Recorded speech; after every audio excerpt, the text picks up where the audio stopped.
Сәлеметсіз бе? 2024 жылы Қазақстан Республикасы Бас прокуратурасының азаматтарды қабылдау орталығына 5000-нан астам арыз иесі келген. Олардың көпшілігі қаржы пирамидаларына қатысты шағыммен келген. Қаржы пирамидасының құрбаны болмау үшін сіздерге айтып ескертпекшіміз.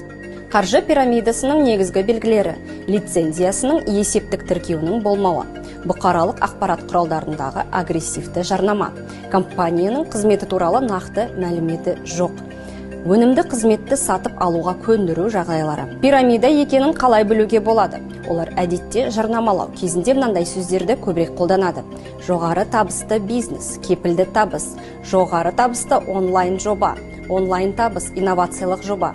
Негізгі ұрандары: ақша табуға асығыңыз, өз мүмкіндігіңізді жіберіп алмаңыз, қарыздан құтыласыз, бүгін инвестициялаңыз, сізге банк бас тартты ма, біз көмектесеміз. Қаржы пирамидасын құрған үшін қылмыстық жауаптылық көзделгенін еске саламыз. Қылмыстық кодекстің 217 бабында мүлкі тәркіленіп 5 жылдан 12 жылға дейін бас бостандығынан айыру жазасы қарастырылған. Қаржы пирамидасын жарнамалағаны үшін мүлкі тәркіленіп 2000 айлық есептік көрсеткішке дейінгі мөлшерде айыппұл салуға, 600 сағатқа дейінгі мерзімге қоғамдық жұмыстарға тартуға, 2 жылға дейінгі мерзімге бас бостандығынан шектеуге не сол мерзімге бас бостандығынан айыру жазасы көзделген.